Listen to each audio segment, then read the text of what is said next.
So the way I'm going to share a couple of things about the holiday, but one of the things that I'll share is I read this thing that says like kind of it goes through the holiday season in the sense of Rosh Hashanah, then Yom Kippur, then Sukkot, then Shmini Atzeret, which is the end of the holiday of Sukkot, and then last but not, I tried, it didn't.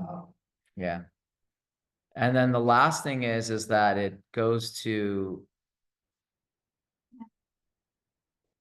the last thing was that it goes to the holiday of not the holiday, but after the holidays. So it says Rosh Hashanah is like the engagement. So there's always this thing in Jewish traditions that you read about that the holidays are about this connection between the Jewish people and God. And so God being the groom, the Jewish people being the bride. And so Rosh Hashanah is the engagement period. We commit. Yom, well, hold on. We'll talk about holidays. You have a good question. You have a good question. Or I could say, don't confuse me with the facts. No, but I'll get to that. I'll get to that. Just on the holidays itself. So Rosh Hashanah is this commitment. So the husband and wife, they commit to each other. Yom Kippur is the marriage, right? And so part of the marriage includes this seclusion period, which is the Yom Kippur or the Ne'ilah part, maybe where you're just you and God alone. And then you go to the next holiday, which is Sukkot. Sukkot is 7 days. Traditionally, in a Jewish marriage, you have 7 days of celebration following the marriage. They're known as, in Hebrew, Shivat, which means 7, Yemei Hamishta, the days of feasting, which is rejoicing in the marriage. And then after that, you have the honeymoon period of sorts, right, where the husband and wife are all by themselves. Let's say that is Shmini Atzeret, which I'll explain afterwards why that would be. And then following that, the only month in the Jewish calendar that you do not have holidays is the month after this month that we're in. So the month that we're in is called Tishrei, the Jewish holiday month, as I call it. And then you go to the month of Cheshvan. There is not a single Jewish holiday that is found in that month. And so one of the things that they say is after marriage, you have to work on your marriage. If you have distractions and celebrations and you're not together and building. And so that's what that month is. Now, why would this Sukkot that's coming up be like the 7 days of feasting and then like a more secluded just for yourselves? So one of the interesting things about the holiday of Sukkot, which I'm kind of going to go in a staggered way of sharing more about it, but one of the things that you find in the holiday is it says that every single day they brought sacrifices, but they brought a lot of sacrifices. And over the 7 days of the holiday, you find that they brought 70 sacrifices. And traditionally, when you read in the Jewish texts, there are 70 nations of the world plus the Jewish people. So if you ever read the context where it says a nation among 70 wolves, right, where everyone's out to get you, the sheep, we're the sheep among 70 wolves. They all want to eat us. That's the natural way of the world. Wolves eat sheep. And so it's only through God's extra protection that we survive, right? Technically, if nature had its course, the Jews wouldn't survive. So with that knowledge, throughout this holiday, we offered a sacrifice to God for blessings for every one of the nations, not as a grace to them, but this is just the Jewish people praying and bringing blessings into the world. But the last day of the holiday, which is called Shmini Atzeret and Simchat Torah, there was only one sacrifice brought.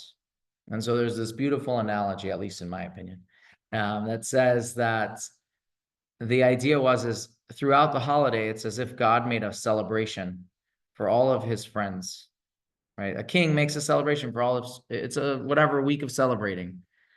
At the end of that week of celebrating, as the friends are all leaving, he looks at his best friend and he says, listen, I didn't really have time to spend time with you. Stay one extra day so we can just be together. And so the first 7 days of the holiday, 70 sacrifices. It's for everyone. On Shmini Atzeret, you find there's only one sacrifice given on that day. And so the analogy is that day is kind of just exclusive, the Jewish people with God, in the sense of the sacrifices for sure, and in the idea of being close to God without the distractions. It's just a more unique time. And so in the holiday, that's how you find it. And that's kind of the analogy.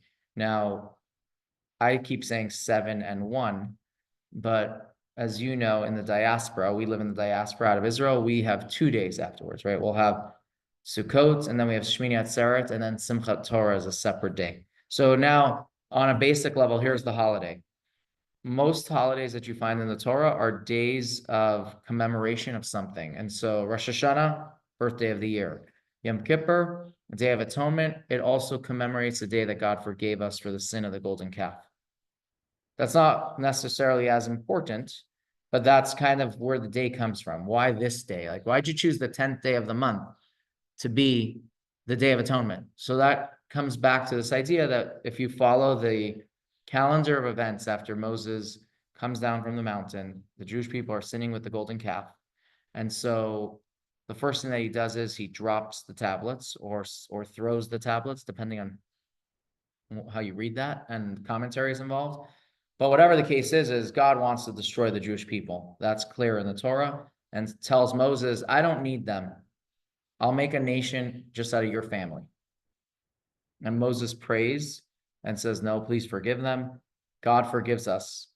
Moses goes back up on the mountain, has another set of tablets that he himself now carves out or engraves, comes back down on Yom Kippur. It's not Yom Kippur yet because there isn't that holiday yet, but it's on that day of the calendar.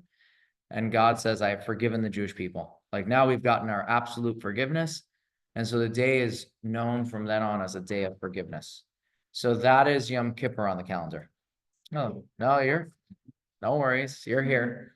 We're going through the Jewish holidays of the month.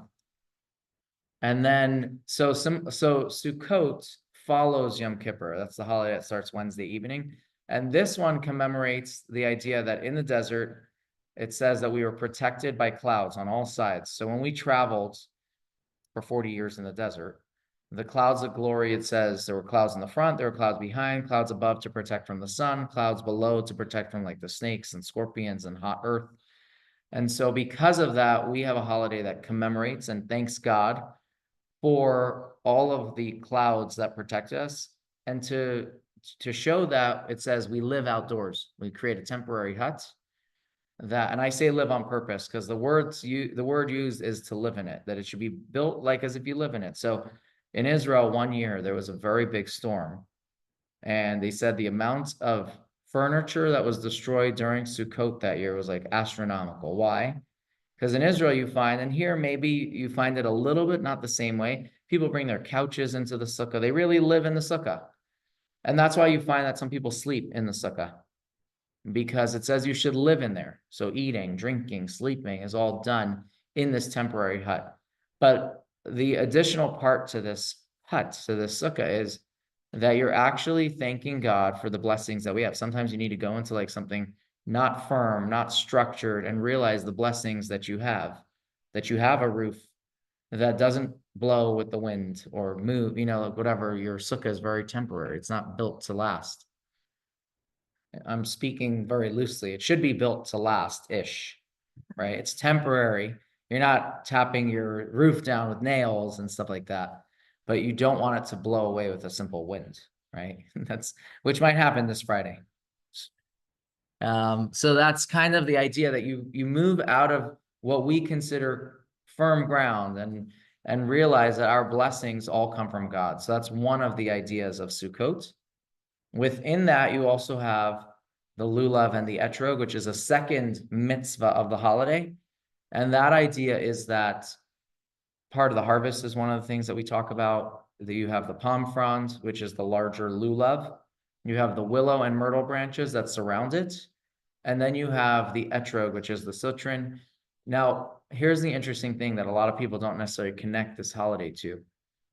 The judgment that we all talk about with Rosh Hashanah and Yom Kippur doesn't end until the last day of Sukkot. So the last day of Sukkot, before the dancing with the Torah, is called Hoshana Rabbah. So this year, that is on Wednesday. Not this Wednesday, but the following Wednesday. And then Wednesday evening begins the dancing with the Torah holiday, Shmini Atzeret and Simchat Torah. That is the end of the judgment period. And so there are a lot of connections to some of the ideas of the lulav, like severing, or I'm going to say lessening the judgment. And The lulav has a lot of symbolisms and signifies multiple things. But in general, the way I share it is it's part of the harvest season. We're blessing God. We're asking God for blessings for a good harvest and continued. Again, the Jewish people were very agricultural. A lot of the world was agricultural, and some of our mitzvot and holiday celebrations are going to be connected to that. Part of the holiday of Sukkot, and this is why I said it's the holiday of joy. It says that every single day during the temple times, they had a ceremony for pouring the water libations that was connected to the altar in the temple. Now, here's what it says. If you had not partaken in the water libation ceremony, you have never seen true joy in your life. That's a very strong statement. And that is called Simchat Beit HaShoeva, drawing of the waters. Now, that has a lot of Kabbalistic things too, and I don't know enough to kind of share it like that right now. But it was the most joyous times in Jerusalem. People would be dancing all night, fire juggling. I mean, it was people. It says that people would dance and fall asleep on the shoulder in front of them and keep dancing. It was just a very joyous time in the year. And again, a lot of that is the blessings that come from God, the blessings that we want for the rest of the year. So Sukkot was in general a very joyous holiday. And that led into Simchat Torah, which we finished the reading of the Torah cycle throughout the year on that holiday, and we also begin it anew. So this is one of the things that I always learned, which I thought is beautiful. We have really two holidays in our calendar that are for the celebration of the Torah. We have Simchat Torah, the rejoicing of the Torah, and we have Shavuot, which is when we receive the Torah at Mount Sinai. And there's a difference between the two of them. On Shavuot, we emphasize the study of the Torah. And so there's all night learning, which connects to other things too, but you have a lot of that connection to the study. On Simchat Torah, we dance with the Torah closed. So I know that maybe some of you go to congregations that they unwrap the Torah, and I'll go into that in a minute, maybe. That's not the way we typically dance with the Torah. It's closed. And the idea is that the Torah is equal to each and every single one of us, regardless if you're the greatest scholar or somebody who can't learn at all. It's your Torah just as equally. And so we dance with it closed. Now, the communities that open it up, I think it's their way of showing off the Torah. Now, is that a proper thing or not? That's another conversation. In general, part of the respect for the Torah is you never handle it with your fingers. Like if you notice, like when you kiss it, you'll use maybe a tzitzit from a talis or the what we call the gartel, like the belt that you wrap the Torah with, because you never touch the Torah. So like to begin with, to unwrap a Torah like that is already, you have to really be mindful of that. And also you don't want it to touch the floor. So if it gets a little slack, I mean, it's just one of those things that I didn't grow up with it. And it's not, you wouldn't see that in a traditional, when I say traditional, I mean going back in tradition. I don't mean today.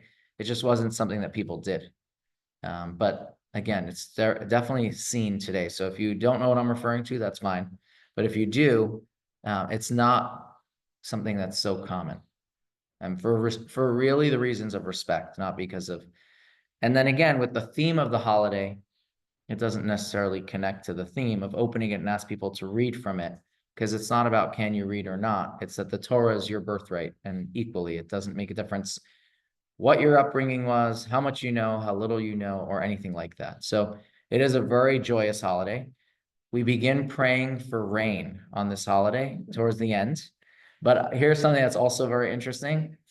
They didn't fully begin to pray for rain until almost December time. So it started, Jerusalem would pray for rain, but they didn't incorporate it fully into the prayers until they knew that every person who came to Jerusalem for the holiday was back home, which I find always beautiful, right? That they care that you don't get stuck in the mud, because that's how it was in those days. It wasn't paved roads, so getting home was important before it really started pouring. So that is also part of this holiday. And that's the basic gist of the holiday. There are a lot of beautiful, like little commentaries on the holiday. Like the sukkah has a lot of defined laws of how a sukkah can be built, which includes that you should have a certain amount of walls, right? Because again, it's got to be a structure of sorts that mimics or at least resembles a home. So if you have only one wall, that's not a home. If you have two walls, not a home. 3, now we're talking. 3 and a part of the 4th, for sure you're good. So some people say, oh yeah, that's God's embrace. Like if somebody was embraced by a person, you take your arm and it wraps around them to a degree. So like the sukkah is an embrace of God, but I'll share why they say that. So if you think about every mitzvah that we do, any mitzvah, like just name a mitzvah, charity, prayer, let's say you're walking to synagogue or to help someone, you're using specific limbs of your body. So charity, if it's coins, let's say my fingers. If it's a credit card, your fingers, I guess. Prayer, your mouth, maybe your mind as well, your eyes. If you're listening to, let's say, the shofar, it's your ears. So we're always using specific limbs. The sukkah is the only mitzvah that your entire body performs. Right? It's not your foot, it's not your hand, it's your whole body is in the sukkah. So there are different ways that we can manifest blessings. Sometimes they're very directed, and sometimes they're kind of all-encompassing. The sukkah is all-encompassing. Now, if I'm just going to go Kabbalistic for a second, as long as you guys are comfortable. In the same way that God kind of encompasses in the world, there are, I'm going to say, energies and blessings that come very specifically targeted to something, which means that if you think of it as a funnel and God being at the top of the funnel as an endless amount of energy, it comes down and is limited to a degree to get to that specific thing, right? On the other hand, when you talk about energies that are not directed at a specific item, it's the bigger energy, because now it's not limited to. And so on the one hand, you can't translate that into use because it's so all-encompassing. On the other hand, it's a greater energy than something that was just directed at your fingertips. So if you think about it, the sukkah, it's got some holy energy. It's a very holy place, which is why it says that even when you're in the sukkah and living in the sukkah, you have to respect it because it's part of a mitzvah. It's got a holiness to it. It's got a mitzvah energy to it. And so you respect it even in how you use it. So here's something very interesting. The mitzvah says that you should live in it, which is why many people sleep in the sukkah. On the other hand, if there's such a holy energy to it, how can you sleep? And so you find that as you start looking to some of the Kabbalistic kind of, I'm going to say, people in our history, they wouldn't sleep in the sukkah because how can you sleep with such holiness? On the other hand, that doesn't mean you should sleep in your home, right? Because it says you should live in the sukkah. So they would seize as much time as they could in the sukkah studying all night or whatever they did to kind of live in it, but not sleep in it. So I grew up basically, we don't sleep in a sukkah. I know the Jewish law says you sleep in it, but if sleeping in the sukkah would cause you pain, that's one of the laws, then it says don't sleep in the sukkah. So even though I don't feel the pain, I'm saying as a human being who doesn't feel these holy energies, but knowing about them is the idea. And so there's a lot of commentary on it. So no one's supposed to change their traditions because of what I just said. But my tradition I grew up with was you don't sleep in the sukkah. You should be in there as often as you can. But sleeping is kind of, I'm going to say, painful. So what does it mean painful? Heat, right? Now I'm going back to like the traditional idea that people should live in a sukkah. If the sukkah is too hot, then according to Jewish law, you don't have to be in the sukkah. If it's pouring rain, you don't have to be in the sukkah. And so I'm coming back to now the way I grew up. Rain is not painful because how holy the sukkah is. So even in the rain, you should sit in there. Whereas most people will leave the sukkah because of the rain, because it's actually annoying, right? So I share that not as a practical teaching of any sort, but just to share kind of this idea of it's so holy. So what pain is there if it's raining or if it's hot? In the end of the day, you're basking in this holiness. And then on the other hand, it's actually, if we're going on a less spiritual, less Kabbalistic kind of perspective, it's actually uncomfortable to be in the sukkah in the heat. In fact, like we built our sukkah last night, and the question was, should we put our we have fans, like 2 kind of corner fans that we put in, and I'm like, all the other years, Sukkot was much earlier. It's in September time or end of September, it's still hot. And now I'm like, well, we're still hot, but we're not supposed to be hot right now. But like Friday is supposed to be really nice and beautiful. I'm like, should I put it in the sukkah for the evening? If I'm in there in the evening, I don't know that I'm gonna need it. The nights are really nice. So it's part of that idea. So here's another custom within what I've just shared, kind of two parallels of how people look at the sukkah. Here is one more thing that relates to that.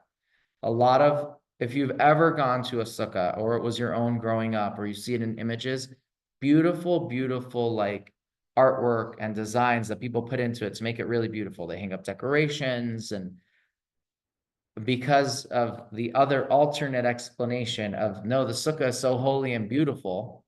Why I don't need a decoration to make it beautiful, because on its own, it's got this holiness. I am sharing these just so you see two different kind of perspectives of the exact same mitzvah, and they don't clash, right? If I could tell you that something so simple is beautiful, eyes of the beholder, then it's beautiful, right? So for some, and now I'm moving away from Sukkot for a second, you go into someone's home and a simplistic design is how they've created their home. And that's beautiful to them. And then you go into someone else's home and their simple is too simple and they need artwork and they need more on their walls. And that's fine because that's their perspective of what beautiful is.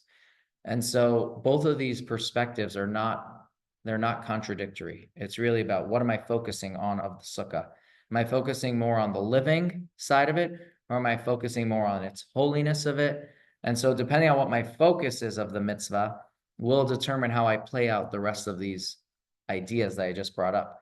But in its most simplistic level, the sukkah is a mitzvah that encompasses our entire being. And so anytime you go in there, it's a mitzvah. But regardless if you're in there all the time or not, the idea is anytime you can, it's a mitzvah. So any opportunity, if you are in a synagogue or if you come to, let's say, our sukkah party, those are opportunities to do a mitzvah in the sukkah, and that's an extra mitzvah. That's kind of how you don't look at what you're not doing, you look at what you are doing. That's the basic gist of the Sukkot holiday and kind of this holiday season. After the holiday is over, Simchat Torah is finished. Again, the next month has no holidays until Hanukkah. You don't really come up. I mean, there's Thanksgiving, but I'm talking about the Jewish holidays. You don't have other Jewish holidays that month. And so one of the teachings that they say is this entire month is packed with holidays, packed with spiritual energy that comes from these holidays. And so the idea is to take all of that energy and bring it into the rest of the year. And so when can you kind of grab the bags of all this energy? The greatest holiday of joy, which is the next beginning tomorrow evening through the following Friday, is the holiday of Sukkot, Shmini Atzeret, and Simchat Torah. So those are opportunities to bring that more energy into the year. That's how I'll use that. You had a question? So did you ever try to sleep in the sukkah? No, not. I just never grew up with that custom. Well, I was thinking maybe as you're born. No, I'm saying. No, I hate to say this. I'm saying it on camera. I don't even. I know so many people who do it. It never talked to me because I never grew up with it. So one of the things that I appreciate is I grew up in Arizona. It's hot here on Sukkot traditionally. Like I can count like the few times that it's rained in my years in Arizona on Sukkot. One of them was, I think, 2 years ago, that it actually rained, like that people weren't eating in the sukkah because of rain, not because of heat. But when my in-laws live in Binghamton, and so I've been there for a couple times of this holiday, and I'll never forget the first time I'm there. I have a brother that's married someone from Pittsburgh. So like I said, you know what? I'm sure you've been to Pittsburgh during the holiday and it was going to rain in Binghamton. I'm like, what? We eat in the sukkah. So I'm like, what do you do? So the traditional answer is eat very quick and get inside. But he's like, why don't you put a table on top of a table? I'm like, okay, whatever. I'm in Binghamton. We put a table on top of the table. Yeah, you wear a raincoat or whatever it is. Your food stays dry. And I was all happy it worked out. And again, it's not a fast meal because it's raining. But my in-laws direct a Chabad center for students. So in fact, their meal is indoors. Like all the students go indoors, and it's like me and my brothers-in-law and sister-in-law were like sitting in this wet, rainy sukkah, but our food is dry, right? That's what we're thinking. A couple of years later, my brother's in Pittsburgh. He had moved there, and he's asking me about sukkahs and rain. And he's like, "What do you do for the rain?" I'm like, "What do you mean? You told me you put a table on." He's like, "Oh, I was just saying it as an idea. We don't do it," but now they do it. But yeah, so the holiday of Sukkot is actually not an easy holiday because wherever you are, the weather's not good. There's no perfect weather for Sukkot, maybe in California, but everywhere else it's either rainy, snow, heat. So it's one of those holidays that really challenges you to, if you want to do it, it's not always easy. But in addition to that, here's the thing. Let's say you really are in a terrible weather situation. There's one night that people really try hard to make sure that they've made kiddush, just the blessing over wine and the challah in the sukkah, and after that they'll go inside. And that's everyone, regardless of what, I'm going to say, perspective you use for the holiday. The first night of sukkahs, people try to do that kiddush. So even if it's pouring, they'll try to find like a short lull so they can go in, make the blessing over the wine, and then they'll go inside to eat. So, each person does it their own way. It makes it meaningful. I was speaking to someone that told me they grew up here, but that's when they got married, they lived on a cul-de-sac. 3 different families on the cul-de-sac were Jewish, and so they built a sukkah together. And each year, another family, I'm going to say, hosted the sukkah. So it'd be in someone else's backyard. I thought that was really nice. It is easier to make than we think. Like a lot of homes here that have like the pergolas that are just slats are easy to make sukkahs out of. Now, there are some restrictions, like if those slats were very tight together, that there's more shade than sun all year round, you might need to remove one or something. But again, it's easier than we think. Like my sukkah is made out of like steel poles that I bought in Home Depot. I bought corner fittings from like a tent and awning store, and it's a freestanding, I'm gonna say, shelter, right? Is probably how they sell it. But for us, we made it into sukkah. We had the wooden beams across and put a bamboo mat, and you have a sukkah. It's easy. And for others, it's not so easy. So I get it. It depends what someone wants, or I can tell you that when you travel, you can, just using the original traveling sukkah, was you bought a refrigerator box or you took it from a store that sells refrigerators, which is tall, right? Because the refrigerator is at least, I don't know, 6 feet tall or just under. You took 2 palm fronds like you got from a gardener or something, and you had a traveling sukkah. It had 3 walls, and you had what's called the schach, the top layer of palm branches. So there are ways to do it. But if not, you can always do the blessing in someone else's sukkah, which is nice. Jewish community home. I'm sure that. Yeah, I know what you're talking about. And this woman said that she bought one of those pop-up tent things, and I thought, I mean, don't you have to poke holes in it then? So it could be that she bought a pop-up sukkah, which are not cheap, by the way. They sell this also for traveling or for people. It's like a large, when it's stored, it's a very large circle. But when you release whatever holds it together, it's literally like a pop-up laundry or hamper. I mean, it jumps up. It's a little bit shaky at the top, if you know what I mean, but they give you a very light mat. And as long as the structure integrity of those metal, whatever beams are, it will stay up. But if it's very windy, good luck. And I've seen people put it against their house. Right. Yeah, of course. Yeah. If you're living in, whether it's an apartment or a house that has like kind of like a very small little patio run, let's say on the side of your house, it's already got a block wall, it's got a wall, and it's got a gate. I mean, you're talking about the easiest of sukkahs to make a tiny one. Yeah. You're not entertaining guests maybe, but it's very doable yeah. It's doable if you kind of want it and just for yourself. But if you're hosting, yeah, that's another story. But that's the holiday of Sukkot. And it's again, it's the most joyous holiday in the calendar. That's the short. Oh, Purim, aren't you supposed to be? Yeah, but this, I like how you asked that. It doesn't say you have to get drunk. It says you have to know the difference. That you don't know the difference between cursed is Haman and blessed is Mordechai. So you'd want to be able to flip that kind of where you don't, but you don't have to get drunk. That's there are stories of people getting drunk, but I'm looking over here for the.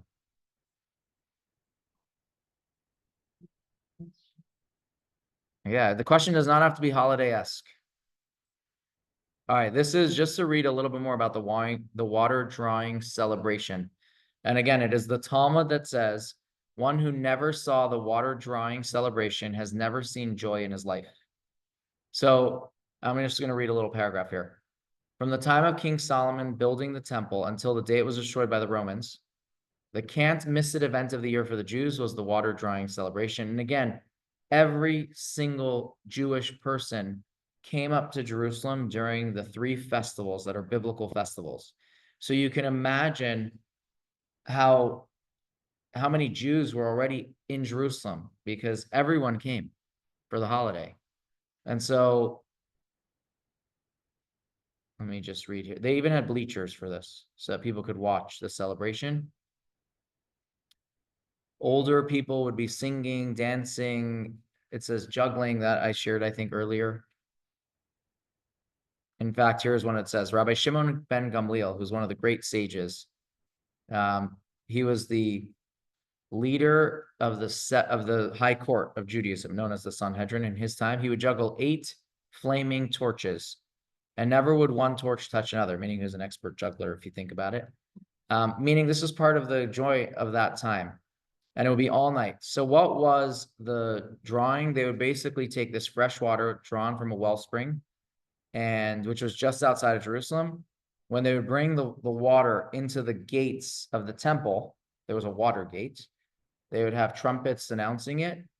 And then that water was part of what was put onto the sacrifice of those days. It was done with wine as well.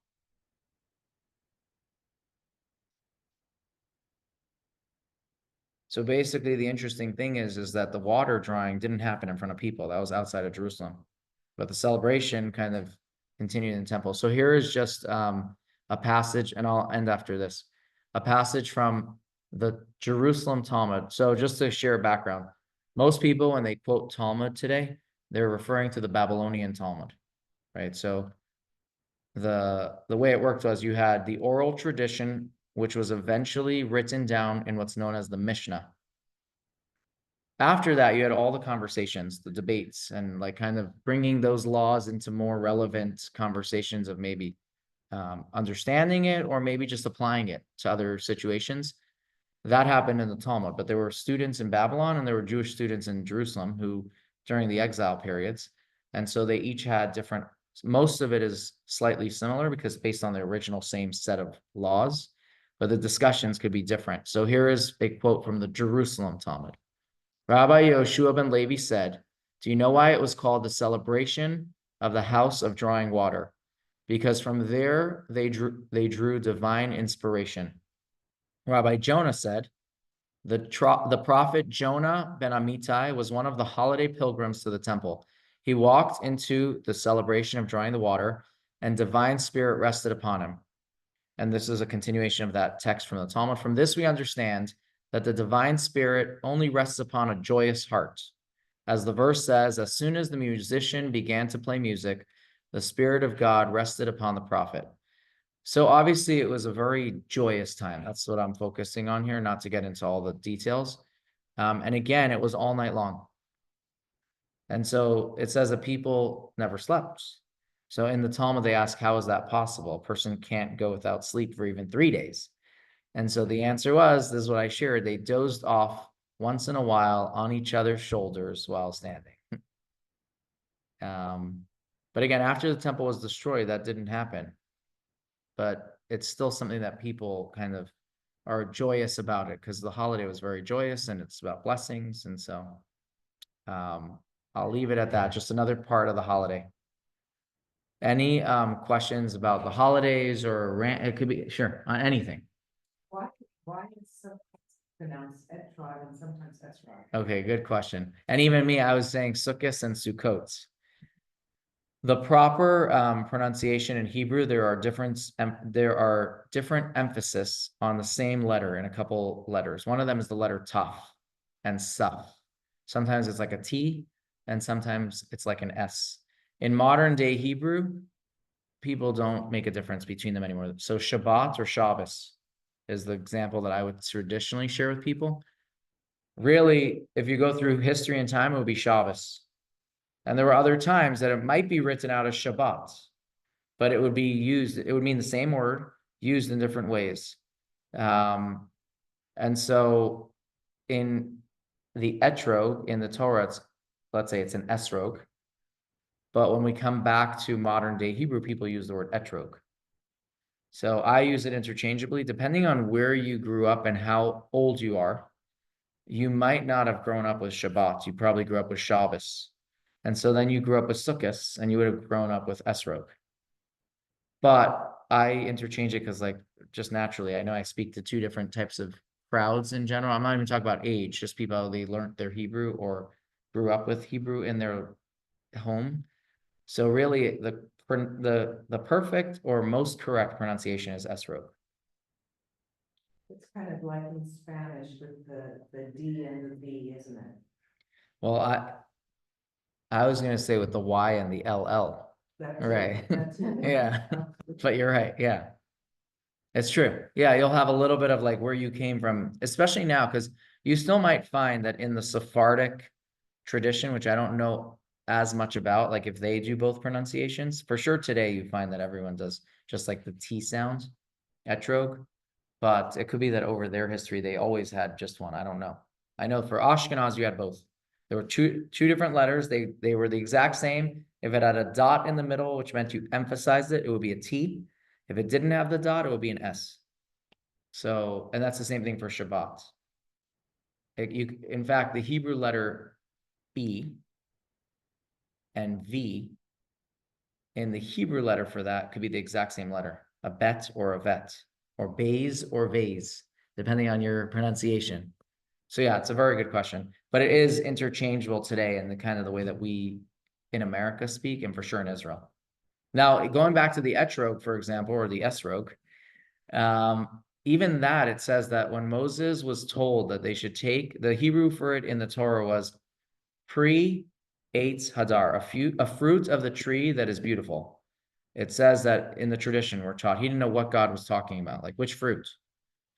So because of that, here's a very interesting thing. There's a tradition that says God took an esrog off of a tree and showed it to him. And so the question was, where did God take the esrog from? So there is a tradition that says it came from Calabria, Italy. And so today, when people buy, Calabria, Italy has tons of these citron trees. When people buy an esrog, some people are very specific and they want a Calabria esrog. In addition to that, let's say you can't get one from Calabria, you might want one that was planted with a Calabria seed in Israel, and you actually see the difference. They have like a different look to them. So like, again, going back to like family traditions, like in our tradition, we try to get the Calabria one. The other one's just as kosher, right? It's the same fruit. But Moses didn't know just from the words, like, yeah, get a fruit of the tree that's beautiful. Like, I mean, an apple is beautiful. Like, how do you know what fruit it is? So here is one of the ways that they kind of associate it with this fruit. The esrog fruit, Hebrew for beautiful is hadar. But that same Hebrew word can also mean that dwells, that lives. A fruit of the tree that kind of dwells in the tree. The esrog tree has a much longer, lesser, I should say, shorter harvest season, and it stays in the tree longer. So it's a fruit that lies in the tree, right? Whereas let's say, I don't know, I'm not a real fruit tree guy, but let's say an apple is 3 months in a tree before it's ripe. an esrog might be 6 months. Just to use the example. So it's in the tree longer. It lives in the tree longer. That's one of the ways that they use from the verse itself. But again, regardless of where you get it, you do have to make sure it's not grafted. And again, we're not planting these trees, so you're typically buying it from a person who sells it and they're certified. Like there's an actual kosher supervision. Not to tell you that the fruit is kosher because it's a fruit, but to tell you that it doesn't come from a grafted fruit. It's not a lemon and a whatever. They're very difficult to keep and maintain. In fact, there was a lawyer here in Arizona. I'm trying to think how many years he had it, but he wanted to grow esrogs here. He thought this would be a great like climate for it. In the end, it was a very difficult job and task, and he gave up. I think he even moved to Israel recently or somewhere, but it never took off. But technically, if he would have been able to sustain that, that could be a business in its own, right? People, has anyone here watched the Israeli movie called Ushpizin? So Ushpizin is Aramaic for guests. The play on the word is based on, it says that throughout Sukkot, every single day, this is from the Zohar, so it's a Kabbalistic text that says, every single day, another person from our history visits the sukkah. And so some people have a tradition that they read like a whole, I don't want to call it prayer, but some sort of like a prayer, welcoming that guest, the guest of the day. So it starts like with the Abraham, Isaac, Jacob, Moses, Aaron, David, Solomon, right? So these are all guests to your sukkah, each night a different person. So Ushpizin is what that's called. There's a movie in Israel that actually won some international film festival awards. It's called Ushpizin. The movie really has to do with who's the guest of the sukkah, some convict. I don't know the story, but I don't remember the story, I should say. But what I'm getting at is in the beginning of the movie, they start off with the main actor is in a little like store, and he's using literally like a magnifying glass, looking at an etrog. He's looking at the etrog, like examining it to see how beautiful it is. Does it have any flecks? Is there any brown spots? Because because people want to do a mitzvah and make it so beautiful, they want it to the perfect and best degree possible, right? Some people. On the other hand, if you bought the $5 esrog, if they sold it for that amount, you'd be doing the mitzvah just as much and just as the same. But when you do something you want for something that you care about, or for a person that you care about, let's say it's a spouse, a friend, or whatever, you don't want to give them the cheap one. You want to give them something of quality. So when we do something for God, many of us try to do it a little bit nicer. You dress up for shul, you make a beautiful shul, things like that. So even for this mitzvah, people really go out of their way to buy a beautiful esrog. The movie begins with that kind of scene. I don't know if it's in the beginning. It's for sure in the beginning. I don't know if it's the first scene. And it's literally, he's going to different people who sell esrogs, and he is looking to find the most beautiful one for his, obviously that there's a very famous line. It says, for taste and for smell, you can't argue with people, right? It's subjective. So it's subjective. Do you like a larger esrog? Do you like a smaller esrog? Do you like all that type of stuff? But he was looking for one that fits for his idea of what beautiful looks like. And each person in the store, in the scene, is doing their own thing for the same reason. So people do go above and beyond just the entry level, I got one. And some people are like, no, I'm happy. It's a mitzvah. I got what I took. And they'll focus on something else. They might make their sukkah beautiful. They might, whatever their thing is. So that's just another part of this holiday, which I think is always interesting. Yesterday, we had someone come to our office. When they asked to meet with me, I said, let's do Starbucks. And they said, well, can we do it in your office? I'm like, okay. All I'm thinking about is this whole week, people are coming into the gift shop at the Chabad in Phoenix, buying lulavs and esrogs, and it's a disaster of a mess, right? Because they're clipping open bags and looking, and that's all I was worried about, like this mess in the building. It's a mitzvah mess, but it's still a mess, right? It's not a mess just because someone neglected the place. But on the other hand, it's till tomorrow. It's just a lot of cluttered. It's worse than cluttered. You're being nice. But the idea was at least there's a reason for it. And the reason is God. And so that's the beautiful underlining of that mess. Fullness. Exactly, a joyful mess. If you're the outsider, you might not understand that. And so like for this couple, I just explained it to them. I said, this is not how it looks all year long. It might, but not like this. And it's really for the holiday. But yeah, it can get intense for some people. Even in the selection of their lulav, they can have preferences. Do you want it tall, thin? Do you want it, when you shake it, do you want the leaves to kind of move around, or do you want it to always be tight? Right? These are preferences. Those are not something that you read in this book this way and that. It's like, what is your preference? How do you define beauty? And if you define beauty with that it can make noise, you're going to want it to flap. If you define the beauty of the lulav that you want it to just look straight and beautiful, you're not going to want it to flap. It's a preference, which is why you can't argue with people. It's like, what do you like? Let me help you find that. So it's kind of how humans are in every way. But in that sense, it's for a mitzvah. Any other questions? Just remember, Sukkot being a very joyful holiday as a child. The temple is still there that I went to, and it was decorated. We had fruit hanging from the ceiling. Right. I mean, this is many, many years ago. I can see it to this day. I remember the blessing of the bread and the wine, and just everybody having a good time. The grapes on the table, little sickle pears. Apples. I think some people hang apples from the sukkah. Like I'll tell you the truth. Like growing up, I grew up again, like I said, in a very simple sukkah because it's not our custom to decorate it. And I listen to my kids who also why don't we decorate it? Because for them, when you don't have let's say the intellectual part of it, so beauty is definitely not simple. And so like if they in preschool, they came home with decorations, we put it up for them, somewhere in the sukkah. But as they get older, they're going to learn both sides of this. And then they're going to understand, okay, there's a beauty to that. And there's a beauty to that. And so it's. So you're going to have a wall for them and a wall for you? No, I'm not. Not at all. But like my neighbor is the rabbi at Bethel, and I see their sukkah. It's, they do a lot of decorations. I think there's a beauty in that, of course. I don't look at that I think it's beautiful. I just have a different, exactly. And I wouldn't even say that. I have that concept of beauty too. But for sukkah, I have a deeper meaning that is I'm going to say the foundation of what beauty means in this scenario. That's probably part of that. Yeah. Right. So in past years, like we do our sukkah party at the Chabad sukkah. And I've always wanted the sukkah to be decorated because it's not just like if you walk into the sukkah and like that's what your memories are. It's like, wait, why don't they have it decorated?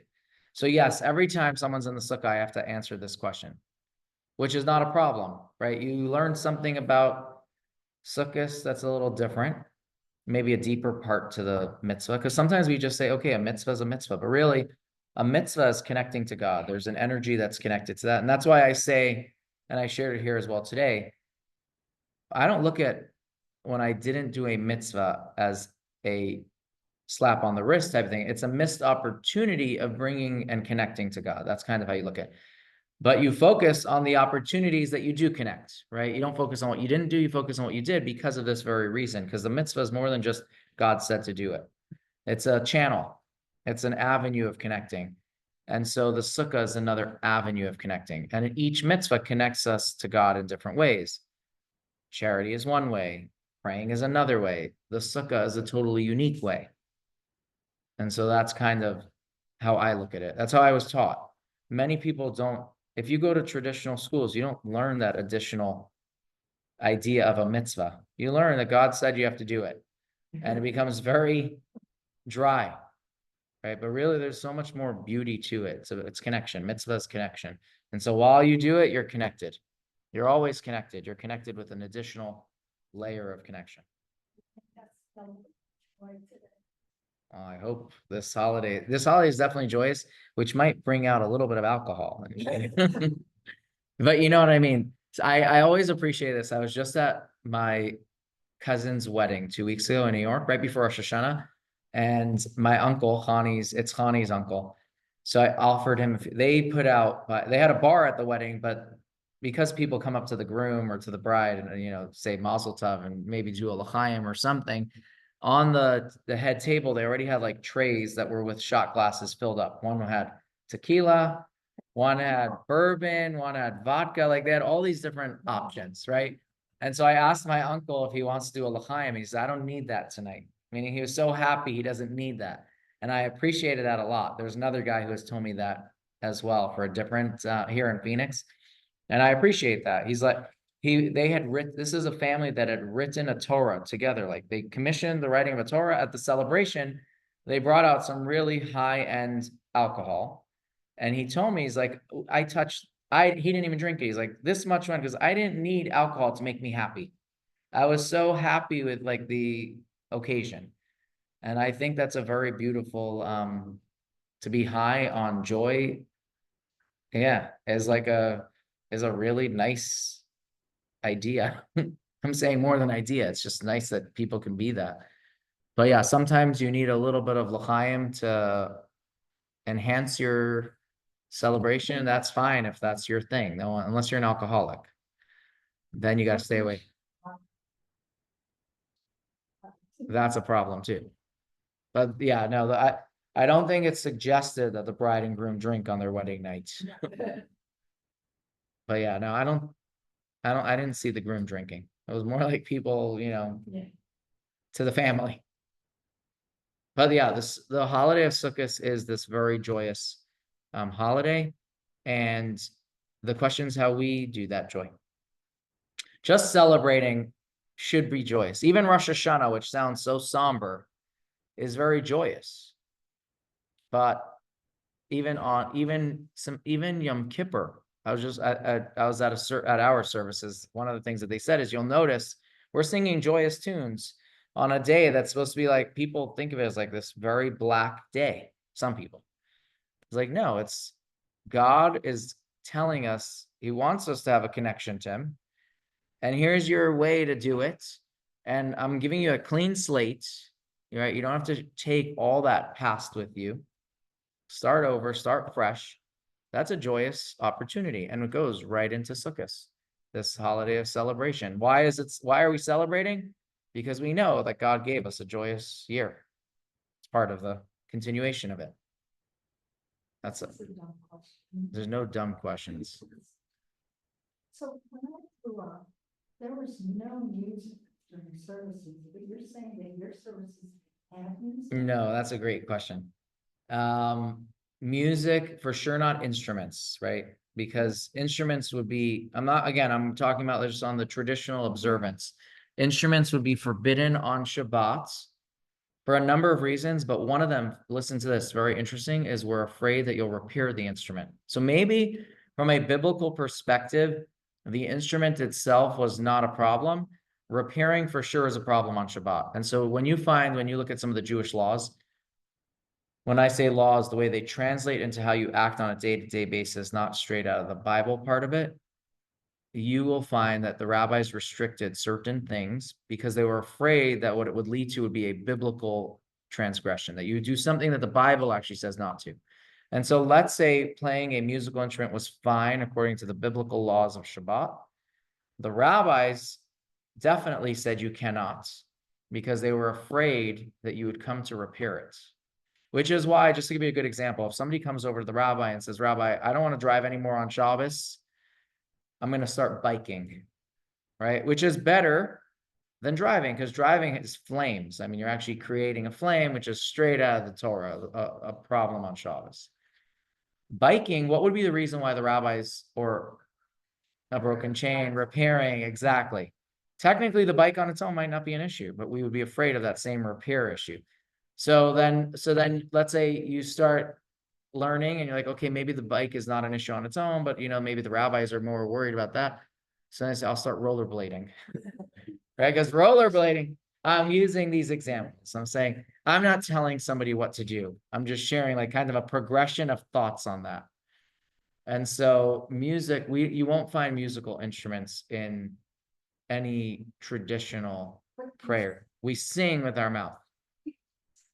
What did you do? You just chanted? When I say singing the song, like you were there at Ne'ilah, like that's singing. That's a lot of singing. Yeah. Okay, so that's singing.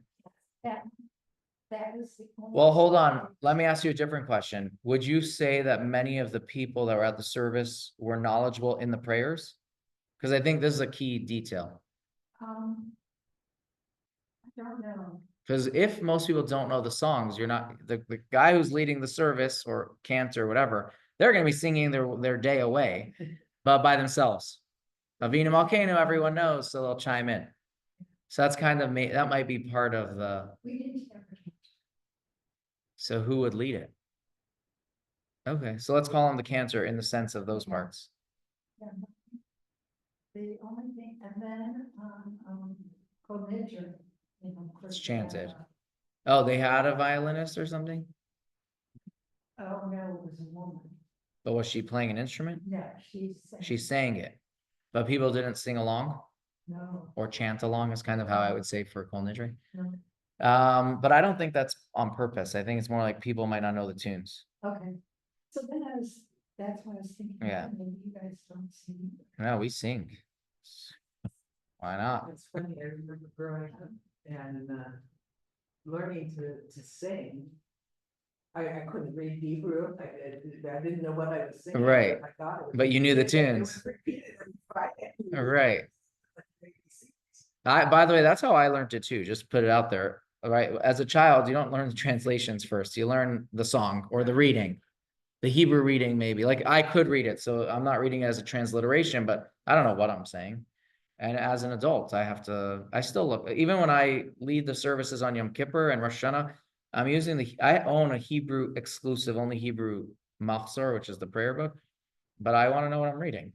So I read the English one because this way if I'm singing it slow enough, I can follow or look before or look after. So I know, because even the Hebrew is not a modern Hebrew. So like you can learn where you can kind of get a gist of it, but it's not a simple thing. So no, you should definitely want to know what you're reading. So I know, I appreciate what you're saying. We have people coming into the shul and they're coming for the services. And if you read the English, we're announcing pages. The English says on some of the ones that they know people sing or they assume, it has the page that you can look to for transliteration. But now you're like going back and forth. What am I saying? But at the same time, you want to sing along because like if you feel part of it. So it's a good. Yeah. You see, I was showing that to Barry. That's what I kept telling him. I said, just switch to that page. That song we're singing 10 times. Yeah, I tried getting my brother who's doing the announcements to share about the transliteration because I went over to a couple of people. Yeah. Just a question, so if you were riding the bicycle in the Yarrow and it broke down, could you carry it? You could carry it, but you have a very good question. Okay, now we're going into real semantics. If something has no purpose for me on Shabbats, which means that I have already in my mind, it's not something I'm going to use. There is a category in Jewish law called muktzah. If you've ever heard that word, don't do it. It's muktzah. Or don't touch it. It's muktzah. Muktzah translates to set aside. And so on Shabbat, you wouldn't be allowed to touch it because you've set it aside in your mind and you have no use for it on Shabbat. A bike, if I don't drive the bike and don't ride the bike, then I would never touch it on Shabbat. So I was never allowed to touch it in the middle of Shabbat. But if I already started using it on Shabbat, which means I had in mind to use it, then can I carry it after it breaks? But now once it's broken, I have no use for it. So that's where the question begins. So the question is, are you worried it's going to be broke? Are you worried it's going to be stolen? But yeah, the Eruv would be the reason why I could carry. But the question is that bike now considered muktzah because it's broken? That's a very good question. And you probably would get multiple answers on that. But I'll share an interesting thing. If I wear a watch and my watch breaks, that would be the same question as a bike. Right? If my watch, well, so that's the question. Is watch jewelry or is watch a watch? If it's jewelry, I can keep it on. Right? Because now I wear it for looking good. And so the question is, do people wear watches that are broken just to wear the nice watch? And the answer is some people do. I've seen it. You know, someone has a really nice watch, they go to an event, they put on the watch because it's, complements their look, but they needed a repair. But it's like, how can you not wear that beautiful Rolex or whatever it is? I've seen it. I personally wouldn't. That's not my style. I don't want someone to come and look, it's like your watch is broken and I say, so I need the battery to work. But there is a concept to that. And I think even if it's not you, you probably know somebody who would do that. What's the tape with cellular phones on? Okay, good question. Like in the more, now obviously you're asking if somebody is observant and doesn't use it on Shabbat, for example, can they carry it or can they use it? Well, I mean, can you carry it and use the calendar portion, but not the phone portion? Okay, good question. All right, I'm going to answer this with two parts. A cell phone being digital electronics would be a problem on Shabbat.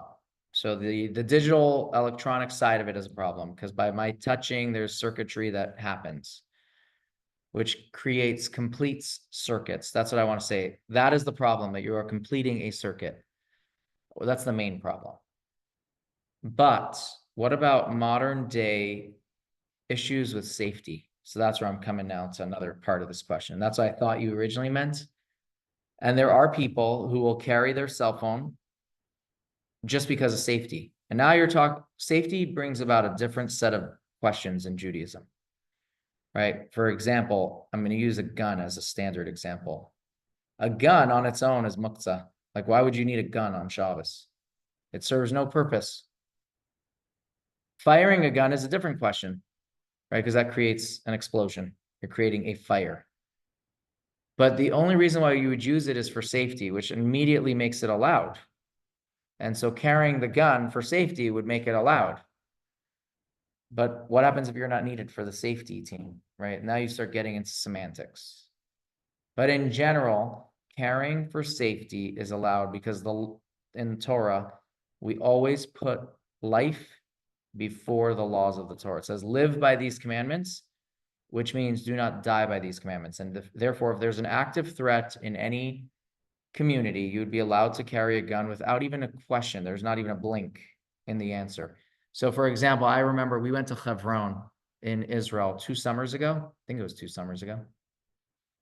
Not this past summer. So 3 summers ago, including this summer. And we got a tour of the city from a rabbi there, and he carried a pistol. And Hebron's dangerous for those of you who really know. I mean, that's a really hotbed issue of danger. Killings of Jews. We have enough terrorism there. And so he told it, I said, why a pistol? Like, that doesn't sound like a good enough gun in such a hostile environment. Well, there are a lot of soldiers there and whatever else. So he said, actually, on Shabbos, he wears a machine gun. That's what he told me. And the reason is because on Shabbos, they're walking through towns. And in those towns are Arab towns that are not safe for Jews. And so he calls it his Shabbos gun. That's what he told me. But unfortunately that he has to do it. But it's not even a question that he's allowed to do it, right? Because for safety, you can say stay home, but that's not the Jewish answer, to stay home. Yeah, of course. So in Yom Kippur, I thought you wore white, no leather. But I noticed that there were a lot of Orthodox women that were wearing sneakers with leather strap, on the side, and also they were wearing white. Okay, so white is a custom, right? A day of basically white showing purity, white showing innocence, and it's a day of judgment. We want to show that we are pure and angelic as well. Leather shoes only if they're real leather, not if it's man-made leather, it's not a problem. So like, for example, I was wearing shoes that when I first bought them, I thought they were leather. I kind of was upset that they weren't leather. Nothing to do with Yom Kippur. I'm like, I personally don't like fake material shoes because they actually make you hotter in your soles. It's a known thing. At least now you know. And so when I bought it, I was like, oh, I thought these were leather, but they're good for Yom Kippur. So they serve a good purpose, but they look like leather as well. My daughter had sneakers that looked like leather and were leather, so she didn't use those. So really the question is, are you seeing a real leather for sure or not? Nowadays, they all look, right. So white is a custom. In fact, there's another custom that people don't wear any gold jewelry on Yom Kippur because the sin of the golden calf. So we don't want to remind God about this great sin that we did as a people on the day that you're asking for forgiveness. No, but Chani, for example, has a custom. Her family custom was to wear, like, I didn't grow up with the same custom as her. Her family custom is to wear gold. Why? God forgave us for the sin of the golden calf. So we don't have to worry. Like, remind him, you forgave us for this one. I should become. Again, it's traditions. There's no law. Traditions and customs come from levels of observance of care, where you add something to enhance your action. And so for one person, it might be this. For another person, they might not have that, or they'll have a different thing. They're not laws. And so that's where you have a lot of leeway. And just actually to end off on that point, one of the most important things I think in Judaism is that we understand what is a law and what is a custom. Because when we start thinking customs are laws, it leads us on a very treachery path. Like, for example, let's say I grew up with kosher, right? I'm using this as an example. And I'm in my 20s, I joined the army, and they have a food that is not kosher, that I thought wasn't kosher. Because of how I grew up, that's not kosher. When really it's kosher, but we took on an extra standard. And so I'm eating it because that's what they're serving. And I said, you know what, I'm already not eating kosher. I might as well eat this, and this. And really, all I did was break a custom, not a law. And so my whole premise of why I should do everything else was based on something that was incorrect. So kosher might not be the best example for one person, it might be something else. It might be another custom of sorts. Well, there's different interpretations too, depending upon what part of the world you're in. Right. Correct. But again, for each person, it could be something else. It's like, oh my gosh, I broke that. What the heck? Let me throw out the rest of it. Now there's a totally other perspective, which is like what we shared here, which is, who cares that you broke that? There's all the others that you can still do, right? Instead of saying, how do I look at a mitzvah? Do I look at it as all burdensome, and once I threw off one, I might as well not do any? Or do I look at each one, like we mentioned, as an amazing opportunity to connect with an infinite God? And if I look at it like that, then I celebrate each one that I did. I don't worry about the ones that I don't do. Back to what you're saying earlier about safety, do I starve because there's nothing? Correct. And that's an important, right. No, and that's really part of the law of living by these commandments, not dying. But I share, for example, that you can totally, let's say, still eat the fish. And that fish maybe was cooked in the oven that had other things, but that fish is a kosher product. The meat is from a horse. So maybe don't eat the meat. I'm using that as the example. We can do it in incremental ways.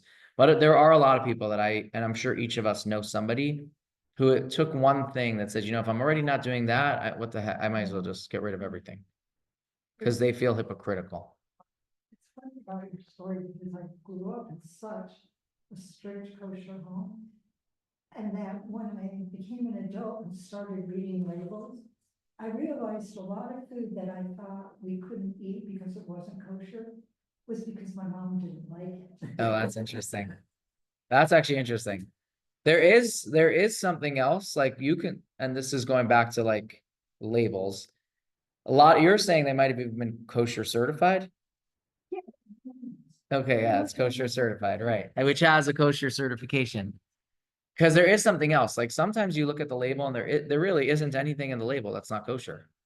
The question is how those products are created, and that's another conversation, right? But I would still tell somebody that if they're going to eat it anyways, and you look at two equal products and one of them uses, let's say, what you know for sure to be a product that is not kosher within the ingredients, and the other one doesn't say that product, go with that one because it's possibly not certified for two reasons.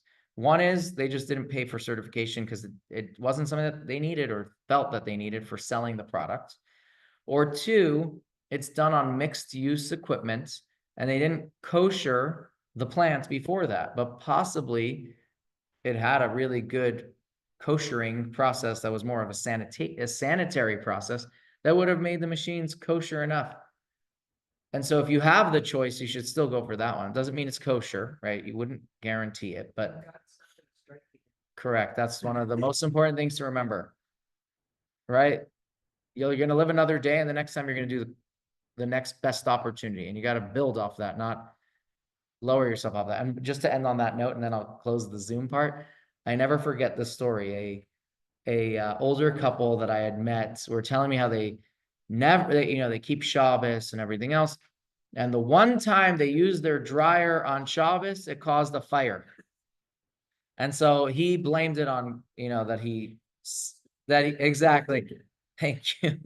And I told him, like, have you ever thought that maybe it's just because you didn't clean the lint? Like, why do you have to blame that on God? Right? So but that's what he really believed. Like the one time, like, okay, whatever works for you. But the truth is, he had to clean the lint. Why else would your dryer go on fire? God doesn't just smite people. Like, that's not how the world works. Unless they're canon. Maybe. Or people who believe that. But like, you have to have a really, I'm gonna say, black view of life. That, right? So and you know what? There are plenty of Jews that grew up that way, right? That the minute you do something wrong, there's a slap coming. And so I'm not telling anyone how to live. I can just share the way I grew up, which I appreciate, and the way I share with others, which is, don't look at the what you didn't do's, look at the what you do's, and focus on those and build on those and celebrate those. And that's the same thing with this holiday. And it's the same thing with all the holidays that led up to it, which is we have so many opportunities this month specifically to connect to God in different ways. And each time you do it, celebrate that. It brings more joy, more blessings into your day, into your life. And we'll funnel that throughout the year. We'll use that inspiration and life. And so, yeah, we should be happy. We should be so happy that we have these opportunities. And that's the beautiful thing. Now we can all float out of here. Exactly.